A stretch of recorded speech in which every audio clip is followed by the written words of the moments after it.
Well, thanks, Natasha, and good morning, everybody. And we're delighted to be supporting this event. I'm going to be talking about social mobility in a very general sense. It's a massive subject, and it's exercising a lot of people, and rightly so.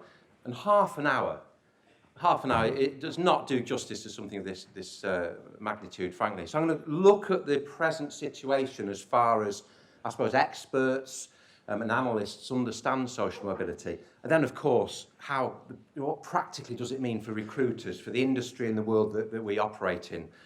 The definition of social mobility depends on where you go, but broadly speaking, it means the movement of individuals or groups or families within sectors, within classes, in or out, etc. And it's pretty much understood as a forward or upward trajectory.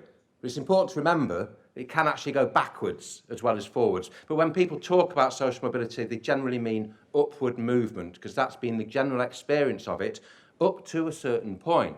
Now, it's probably right to say that, say, from the end of the Second World War up to at least the 1970s, it was a golden age of social mobility in the UK. It was an age characterised by full employment, investment in infrastructure, free education, the introduction of the National Health Service, cheap mortgages, people from backgrounds that had never experienced any of those things starting to live differently and enter the world of employment and move on and upwards and develop themselves. And actually, that world has pretty much vanished. It's gone.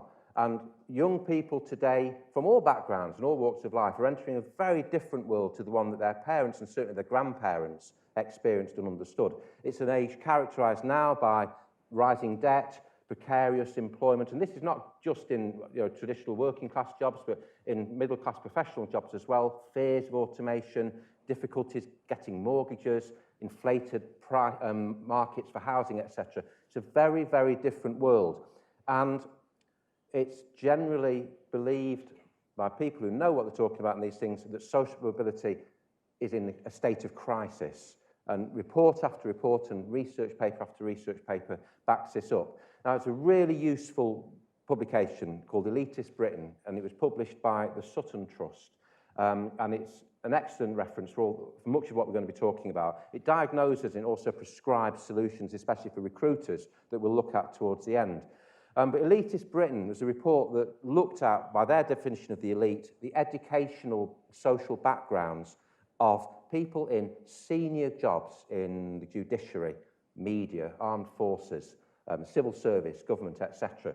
And it drew some quite stark conclusions, fundamentally to do with education background. Elite level work, professions in the UK, there's an over-representation or disproportionate representation of people who went to independent schools or Oxford and Cambridge compared to the general level in the population.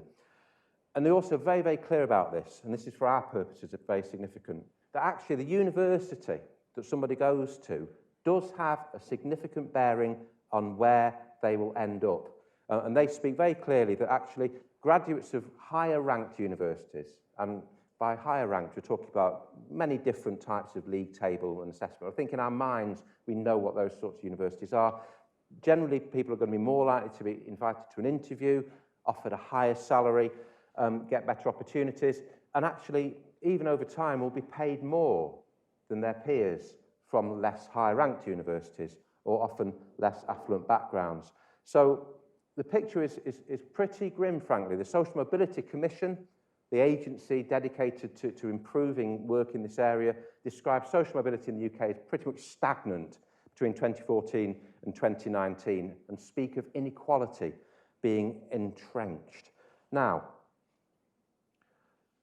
again, for graduates who, for example, this is one indicator which is used a lot in around social mobility and diversity, etc. Graduates who've been eligible for free school meals were more likely to be unemployed after graduation and paid less over time.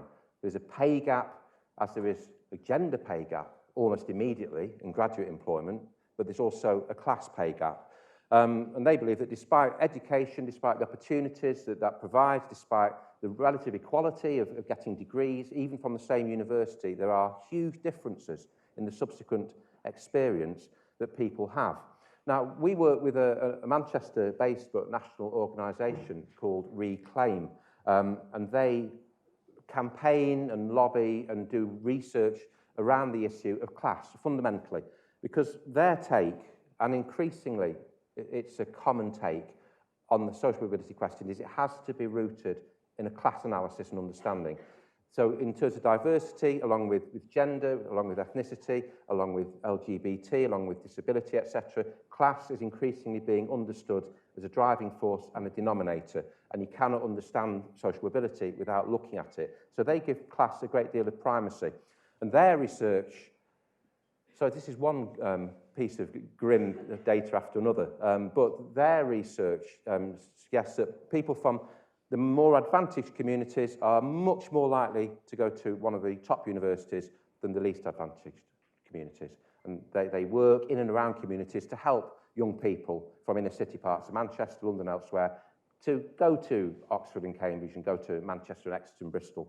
But they find, and this is a common theme, even when they get there, even when students from, let's say, disadvantaged backgrounds get to university, often they do not feel that they belong there. And this is where it starts to get to the heart of the question for us involved in and around education and graduate jobs and early careers. The experience that people are actually having at university is often alienating. The people in this sort of research describe things like, I felt like my face didn't fit, or my accent wasn't right, or I didn't have the connections and the understanding and the shared experience that many of my peers had or have at university. And it has to be said that some universities have less than 5% of their students come from working class backgrounds, and other universities it's much higher. And we'll look shortly at how we can understand the value of universities and bring them closer together in terms of experience. But this sense of alienation and lack of belonging, and often accompanied by dropout rates or not achieving at the same level, is a common theme. Now, we do lots and lots of work around graduate migration, and some of you may have seen what we're about to share with you now, but it is fundamental to this discussion. Before we look at the data, we should say the general understanding of graduates and their sort of employability and mobility is predicated on the idea that if the job is there and it's a good job and it's desirable, the graduates will move for it. They are broadly seen as a sort of advanced shock troops of the labour market. They will follow their dreams and their aspirations or ambitions, and borders and mobility are no barrier whatsoever to doing it. So we looked at the geographical anchors, if you like, of graduates based upon the Delhi survey, which is or was, because it's now changed into graduate outcomes, but it was the annual survey of graduates 6 months after graduation. And we categorised 4 types of graduate. What we called loyals, they are people who are domiciled and went to university and now work in the same region. And by region, we mean the Northwest or the East Midlands or London. So, large geographical units. And domiciled means that's where they were when they went to university. But most commonly, that is where they're from.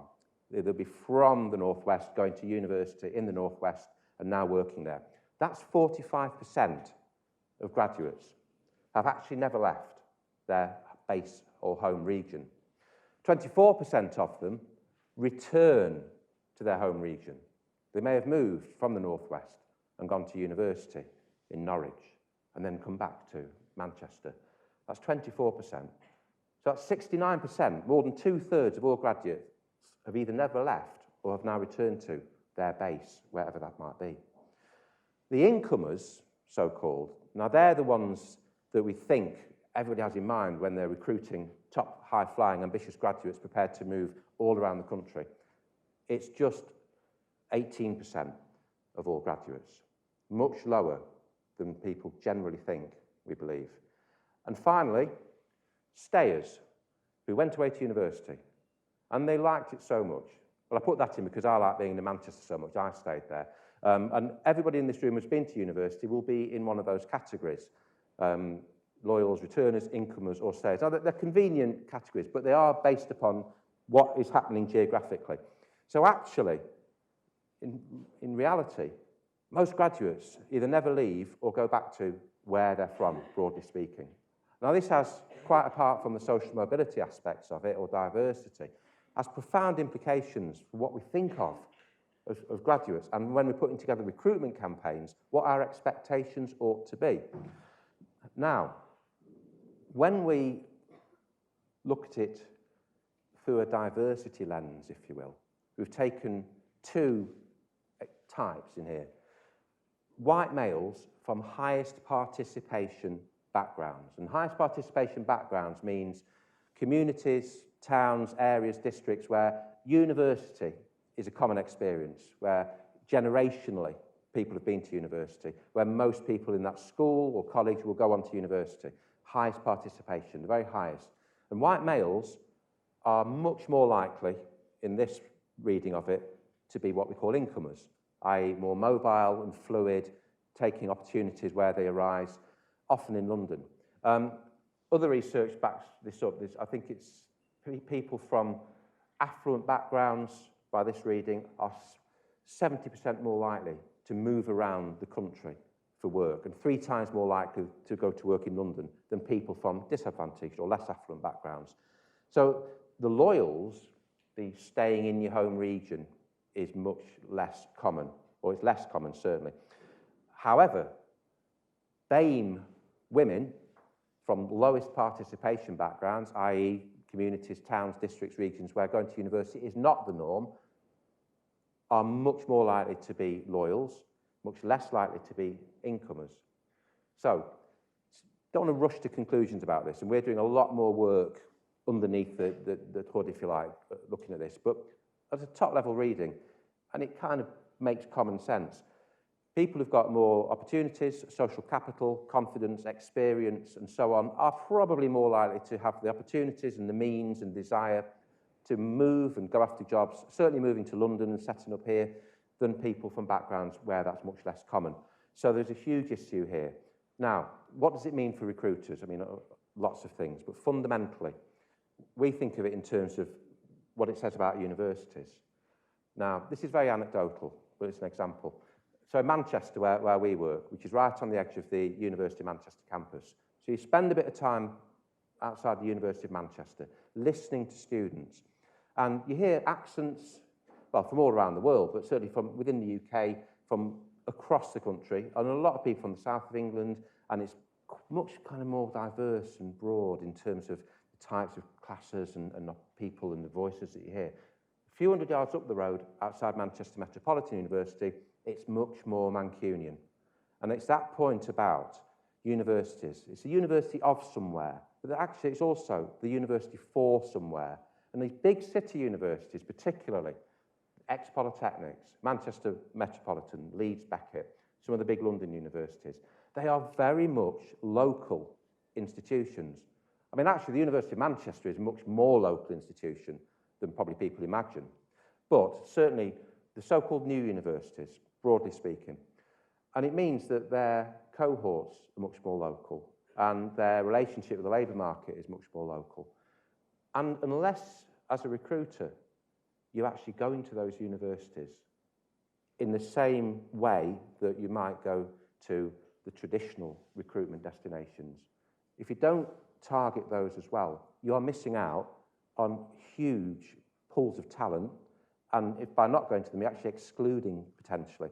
For example, in London, I mean, from out here now, we could walk across the river to London South Bank, which is a huge university, which draws largely from postcodes around the campus, and it's the same for Westminster. Enormous institutions. I mean, you'll know about these universities, I'm sure, but University of East London, which is a majority black and minority ethnic university, and hugely local institutions. And these are the places where certainly the social mobility question is absolutely paramount. Now, I've not heard for a long, long time a recruiter say, as some used to say, let's say 20 years ago, we only go to the best universities for the top students. But I think some recruiters still have that in their minds, certainly. And actually, I did see an advert on a jobs graduate site not so long ago, which said, you know, yeah, we want top students, graduates from top 10 university or Russell Group. That was it. no other qualification or requirement. That was simply, because I think in the recruiter's mind, that meant quality. That meant irrespective of course, subject, background, or anything else, that was where they were going for their particular work.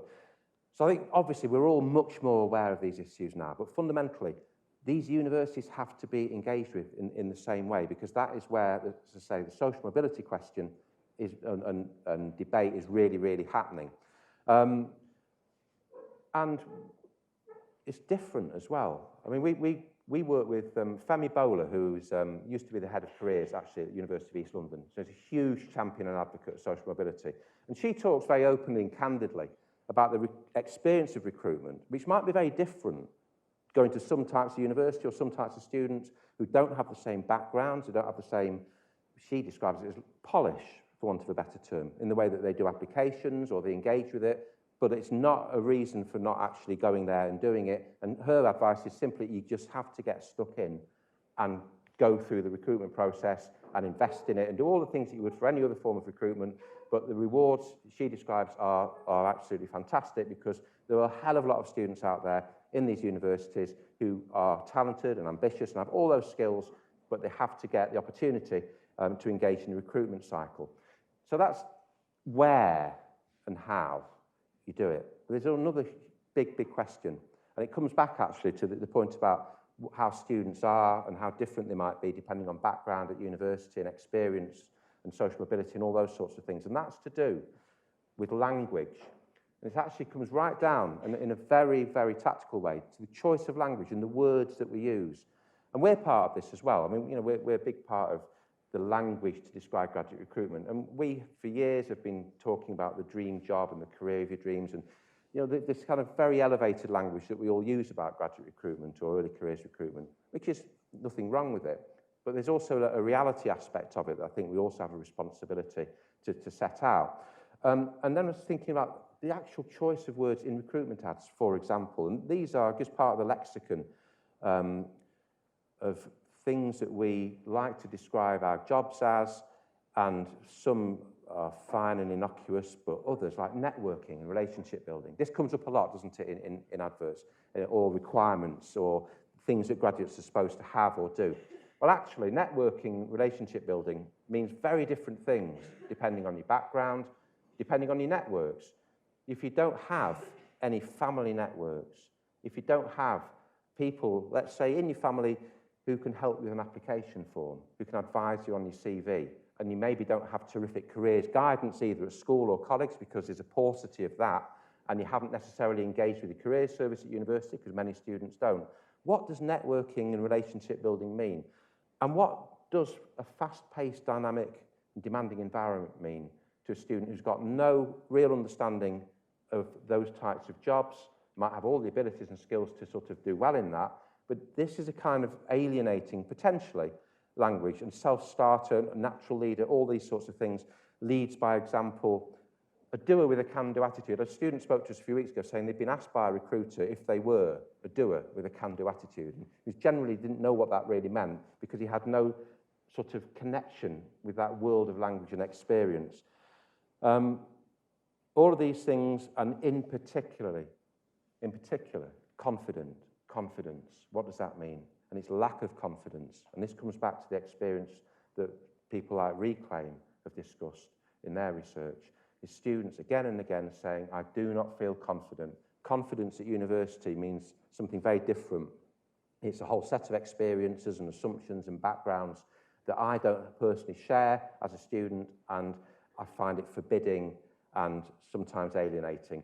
And those expectations carried through into the workplace through the application process, they can also be forbidding and alienating. So I think we've all got, and we certainly have, because we mediate a lot of these exchanges. Responsibility to be really thoughtful about how we describe our jobs, how we describe our careers, and also honest about it too.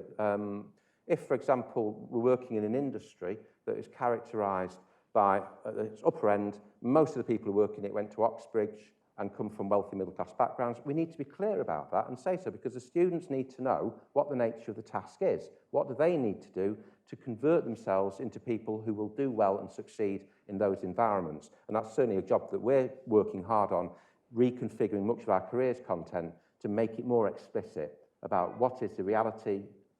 It's fine to talk positively and excitingly about opportunities and development and all of that, but what is the real fundamental structural nature of that industry? Recommendations to return to what Elite Britain have been talking about, and certainly class being, as they describe it, the biggest elephant of all the elephants in the room. There must be a room full of elephants, but this is the biggest one of all, if that works as a metaphor.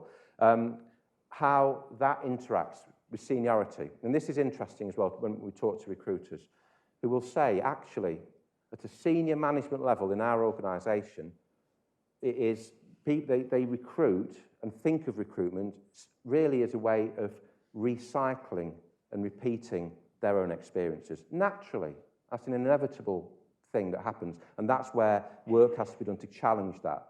That's why work around unconscious bias in interviews and applications, etc., is really, really important. And these will be things you'll all be familiar with, I'm sure. But it's this idea that when that part of the job advert that says, you are, or you must be, and it lists a set of qualities and values, actually very often the implicit assumption is you are like us.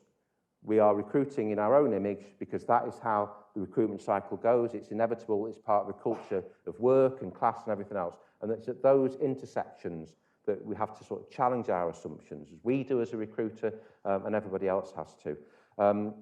They also talk, and it's such a pity that in 2020 we still have to have this discussion, but unpaid internships for graduates, especially unpaid graduate labour, which is illegal. Apart from anything else, it's illegal. As soon as somebody is doing a jot or iota of work in an organisation, they qualify as a worker, therefore have to be paid and are subject to all the laws, regulations and conditions. And passing off experience, skills and a good CV, not in return for any money, is still all too common. And of course, the obvious connection with social mobility is that if you, as a youngish person, can afford to live in London unpaid for 12 months, then that says something about your background and your means, and actually for people who can't, it's exclusive. It's shutting out, and it's perpetuating, obviously, cycles of privilege in organisations and certainly in certain industries. So this is still a problem, even now.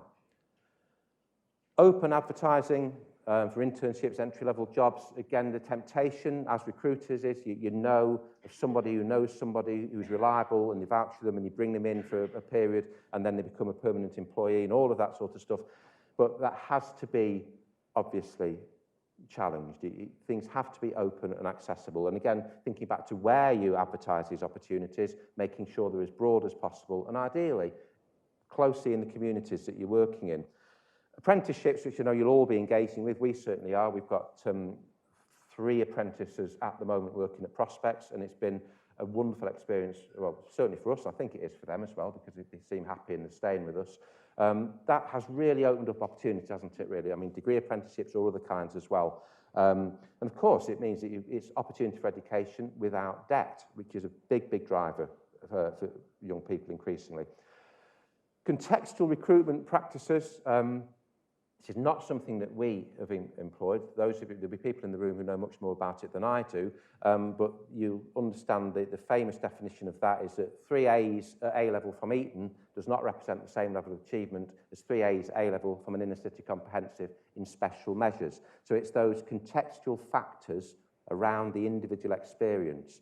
I think probably the most popular or well-known contextual recruitment provider is RARE, R-A-R-E, as you might know about, but there'll be many others as well.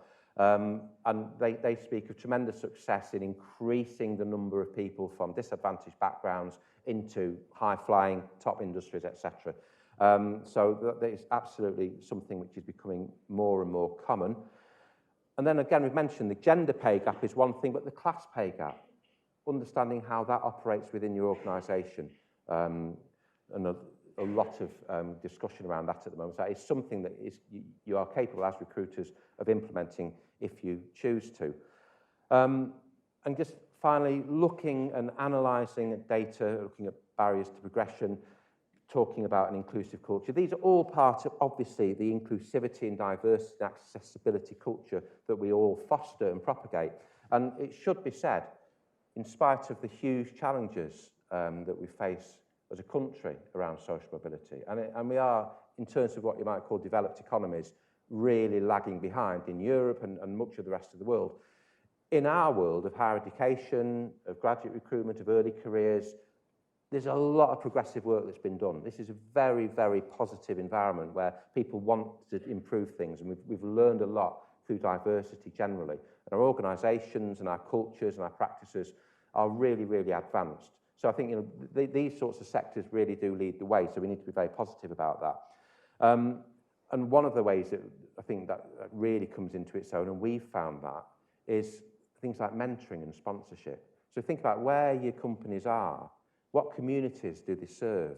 Like, as I mentioned, we sit on the edge of the University of Manchester campus, and then the rest of it is a huge inner city districts of Manchester, like Hulme, Moss Side, Chorlton and Medlock. So we have a responsibility to work within those communities because we're a big local employer, and what we can do with schools in terms of, for example, sharing our knowledge about careers guidance, because that's our business. We share that. We work with schools and various other programmes, mentor people, get them in to sort of discuss their plans, etc.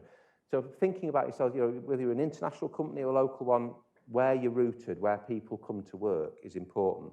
And certainly sponsoring and having those sorts of intimate connections, because apart from anything else, that then becomes work experience, it then becomes an internship, and then becomes a long-term relationship with the organisation potentially. So these are, they're not remedies, these are practical steps that many of you, I'm sure, as we are already undertaking. But I think for us, it's that overall mindfulness about the real experience that many young people have in higher education, which is potentially alienating and exclusive, and what that then means to them when it comes to progressing into work.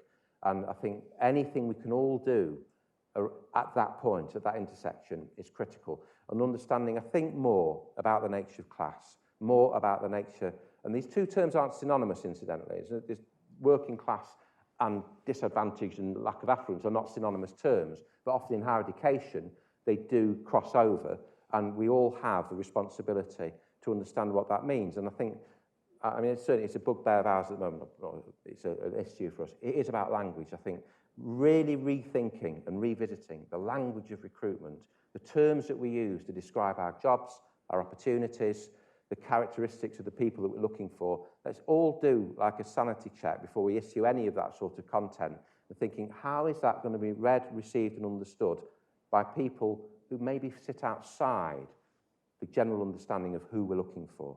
Because fundamentally, like higher education and graduate employment, it's modelled upon successful, generational, repeated middle-class experience. That's the nature of it. It's the nature of the professions, it's the nature of the elite Britain and all of that. Therefore, if you don't fit in that model, different methods have to be employed, different techniques, different analysis, different understanding. So that's where we think the sort of the dynamic work needs to be done. Obviously, it's an ongoing dialogue and conversation, but I would thoroughly recommend Elite Britain as a reference point, and also that anything that the Social Mobility Commission does, anything that the Briggs Group does, is absolutely critical.